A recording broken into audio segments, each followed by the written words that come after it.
गुजरात में कभी फर्जी टोल नाका तो कभी फर्जी डॉक्टर के बाद जो है पुलिसकर्मी के बाद सीधा एक फर्जी आईपीएस असली पुलिस के हत्थे चढ़ गया। दरअसल सूरत जिले के कामरेज पुलिस स्टेशन में एक समीर जमादार नाम के शख्स जो कि सांगली महाराष्ट्र के रहने वाले हैं, उन्होंने कामरेज पुलिस स्टेशन में एक एफआईआर दर्ज करवाई है एक नकली आईपीएस के खिलाफ में। दरअसल इस नकली आईपीएस का कारनामा अगर आप सुनेंगे तो आप भी दंग रह जाएंगे।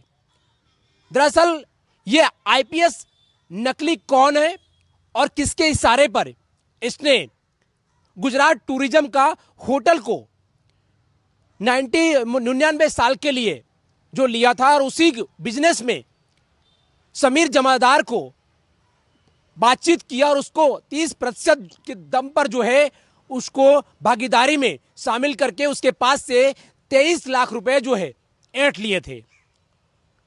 दरअसल ये प्रदीप पटेल नाम का जो फर्जी आईपीएस जो अब गिरफ्त में है, इससे पूछताछ किया गया, पता चला तो इसने टूरिज्म के कई ऐसे होटल हैं जो उसमें भागीदारी उसका खुद का होने का दावा करता था और उसके बाद जो है अन्य लोगों को इसमें शामिल करने के लिए उसके पास से 30% जो है ले लेता था, जिसके बाद उस रकम को वापस देने के लिए कभी आनाकानी करते हुए कई महीने लगा दिए थे। ऐसे ही घटना जो है कहीं ना कहीं समीर जमादार के साथ हुआ। समीर जमादार है ये सांगली महाराष्ट्र का रहने वाला है। इससे संपर्क में आया, संपर्क में आने के बाद 30% पर पूरे बिजनेस को लेकर जो है कहीं ना कहीं बैठक हुई थी। जो है नकली आईपीएस है, इसने प्रदीप पटेल जो है समीर जमादार के पास से 23 लाख रुपए लिए और उसके बाद जो है कई महीने बीत जाने के बाद जब बिजनेस भी नहीं मिला और उसके बाद पैसे भी वापस नहीं किए तो समीर जमादार प्रदीप पटेल को कांटेक्ट करके जो है उसने अपना पैसा मांगने की कहीं ना कहीं बात की थी, जिसके बाद प्रदीप जो पटेल है इसने आनातानी करते हुए कुछ पैसे वापस किए थे, जिसके बाद 11 लाख रुपए कुछ बाकी थे और 11 लाख रुपए देने के लिए बार बार समीर जमादार जो है प्रदीप पटेल को कांटेक्ट किया करता था।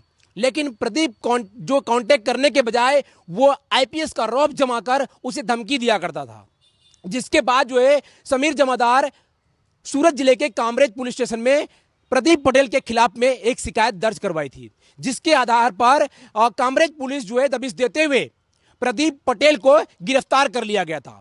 प्रदीप पटेल को गिरफ्तार करने के बाद जो है उसके मोबाइल में कई तरह के संदिग्ध फोटो भी मिले हैं और यही नहीं, उसके पास जो है एक खाकी की जो है पैंट भी बरामद हुआ है। दरअसल ये प्रदीप जो पटेल है ये वर्दी पहनकर जो है फोटो भी उसके आईपीएस का फोटो भी था, इसीलिए किसी को भी विश्वास हो जाता था और उसी विश्वास पर जो है ये बड़ा धोखेधड़ी का अंजाम दिया करता था। पुलिस की पूछताछ में बड़ा खुलासा हुआ है। प्रदीप पटेल इसके पहले भी कई लोगों के साथ बड़े पैमाने पर धोखाधड़ी दे चुका है। एक कंप्लेन दर्ज होने के बाद दूसरी कंप्लेन कौशिक नाम के शख्स ने दिया है प्रदीप पटेल के खिलाफ में।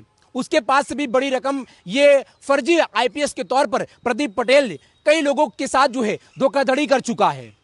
हाल में 20 तारीख तक जो है प्रदीप पटेल पुलिस की कस्टडी में है और रिमांड पर है।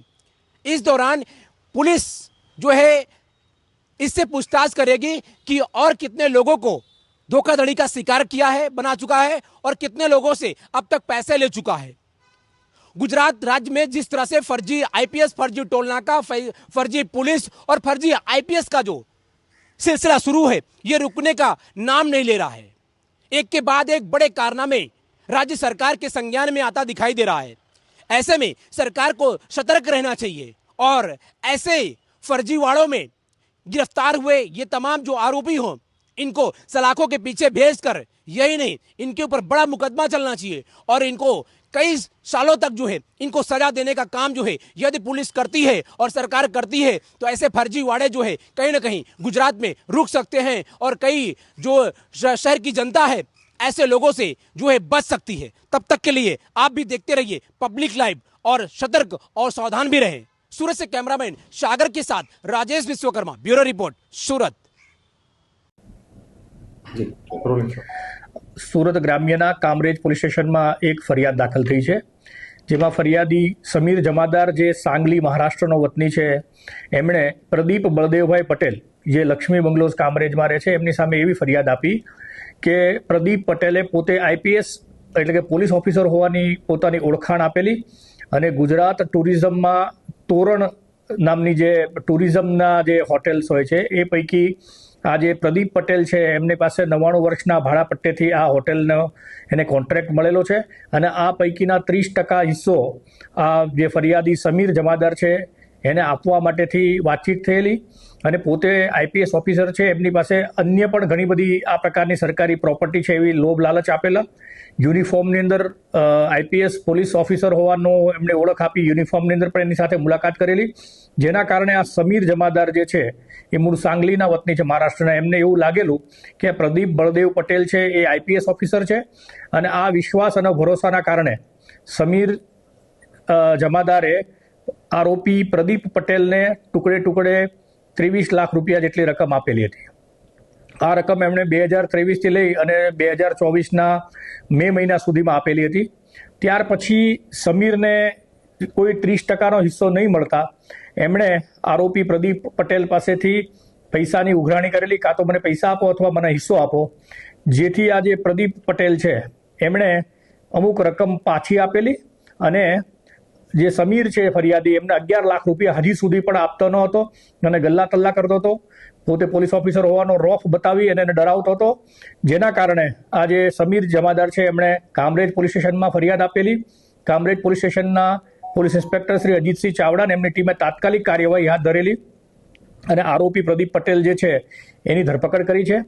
પ્રદીપ પટેલ છે એના મોબાઈલ ફોનની અંદર યુનિફોર્મ પોલીસના યુનિફોર્મની અંદર આઈપીએસના બેઝ લગાવી આઈપીએસ જેવો જ વેશ ધારણ કરી અને લોકોને છેતરતા હોવાના અનેક ફોટોગ્રાફ્સ વગેરે મળ્યું છે. એ બાબતના કન્વર્સેશન્સ પણ મળ્યા છે. આરોપીના કબજામાંથી એક ખાખી પેન્ટ મળ્યું છે. આ જે પ્રદીપ બળદેવ પટેલ છે લગભગ 2017થી લઈ અને 2024 સુધી પોતે પોલીસ ઓફિસર હોવાનું અલગ અલગ લોકોને જણાવી અને છેતરપિંડી અને વિશ્વાસઘાત કરતો હોવાની હકીકત અત્યારે પ્રાથમિક તબક્કે જણાય છે. આરોપીને આજરોજ નામદાર કોર્ટમાં રજૂ કરીને 20 તારીખ સુધી એટલે દિન 5ના રિમાન્ડ મેળવવામાં આવ્યા છે. આરોપીની પૂછપરછ દરમિયાન એક અન્ય ફરિયાદી કૌશિક દુર્લભભાઈ ગજેરા નામના વ્યક્તિ પણ મળ્યા છે, જેમની પાસેથી પણ એણે તોરલ હોટેલ જે સાપુતારા ખાતે આવેલી છે એમાં હિસ્સો અપાવવાના બહાને એની પાસેથી પણ 20,50,000 રૂપિયા જેવી રકમ પડાવી લીધા હોવાની પણ અત્યારે જ એક ગુનો દાખલ થયેલો છે. આ જે પ્રદીપ બળદેવભાઈ પટેલ જે છે એનેથી અન્ય લોકો પણ ભોગ બન્યા હોવાની માહિતી અત્યાર સુધીમાં જણાઈ રહી છે. પોલીસ દ્વારા ફરિયાદી પક્ષ છે એમના સંપર્ક કરવામાં આવી રહ્યો છે. અમુક ફરિયાદીઓએ પોલીસ સ્ટેશનનો પણ સંપર્ક કર્યો છે. તો આ બાબતે કામરેજ પોલીસ સ્ટેશન દ્વારા ઘનિષ્ઠતાથી તપાસ કરવામાં આવી રહી છે. અમારા જે જિલ્લાના પોલીસ વડા અને રેન્જ આઈજી સાહેબ દ્વારા પણ આ જે આરોપી છે એની સામે સખ્ત કાર્યવાહી કરવામાં આવે અને વ્યવસ્થિત પૂછપરછ કરી અન્ય ભોગ બનનાર લોકો કેટલા છે એમની પણ શોધખોળ કરવામાં આવશે. આરોપી સાથે અન્ય કોઈ ઇસમો સંડોવાયેલા છે કે અન્ય કોઈ સરકારી કર્મચારીઓ પણ સંડોવાયેલા છે કે કેમ તે બાબતની પણ તપાસ અત્યારે ચાલુ છે. સાહેબ, આજે ફરિયાદ સિવાય બીજા કોઈ એવા ગુના એને કબૂલ કર્યા છે? 20 લાખ બીજા એના સિવાય અત્યાર સુધીમાં પ્રાથમિક પૂછપરછ થઈ શકી છે. એમાં 3 લોકો ભોગ બન્યા હોવાની હકીકત અત્યાર સુધીમાં સામે આવી છે. એ પૈકીના કૌશિક દુર્લભભાઈ પટેલે પણ આજે જ ફરિયાદ દાખલ કરી છે. આ સિવાય પણ અમે મીડિયાના માધ્યમથી પણ લોકોને અપીલ કરીએ છીએ કે આજે પ્રદીપ બળદેવભાઈ પટેલ જે પોતાની જાતને આઈપીએસ હોવાનું પોલીસ ઓફિસર હોવાનું કહીને કોઈ લોકોની સાથે છેતરપિંડી કે વિશ્વાસઘાત કર્યો હોય અથવા અન્ય કોઈ પણ પ્રકારનો ગુનો કર્યો હોય તો પોલીસનો સંપર્ક કરે અને પોતાના સ્થાનિક પોલીસ સ્ટેશનમાં કામરેજ સિવાય પણ કોઈ જગ્યાએ પોતે ભોગ બન્યા હોય તો ત્યાંના સ્થાનિક પોલીસ સ્ટેશનનો સંપર્ક કરીને એમની સામે કાયદેસરની કાર્યવાહી કરી શકે છે.